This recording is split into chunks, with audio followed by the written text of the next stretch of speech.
এটা হচ্ছে জাপানি সিডিএটি গাড়ি।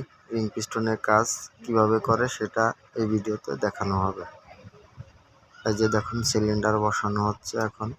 এই যে পিস্টনের লক গজন পিন বসানো হচ্ছে সেটা এই যে দেখেন বসাচ্ছে, গজন পিন বসানো হচ্ছে। এই যে ওকে একটু বাড়ি দিয়ে নিতে হবে, না হলে পিনটা বসবে না। পিনটা বসানোর পরে একটা লক আছে সেটা লাগাইতে হবে। সেটা না লাগাইলে অবশ্যই ওই লকটা এদিক ওদিক গেলে সমস্যা হবে। রিং পিস্টন গাড়িতে যদি মোবিল খায় তাহলে অবশ্যই রিং পিস্টন করানো হতে হবে, করে নিতে হবে, না হলে আপনার মোবিল শেষ হয়ে যাবে এবং মোবিল শেষ হলে গাড়ির ইঞ্জিন সিজ হয়ে যাওয়ার সম্ভাবনা বেশি। এই যে দেখুন সিলিন্ডার বসানো হয়ে গেছে, এখন এই যে হেড বসানো হচ্ছে।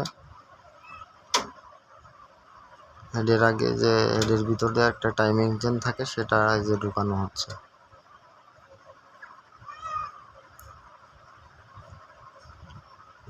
হেডটা বসানোর পরে এই যে টাইম ইঞ্জিনের একটা মার্ক আছে, সেই মার্কটা মিলাইতে হবে ম্যাগনেটের সাথে। টি একটা মার্ক আছে, মার্কের সাথে 3টা নাট আছে, ওটা লাগাইতে হবে, না হলে আপনার গাড়ি স্টার্ট হবে না।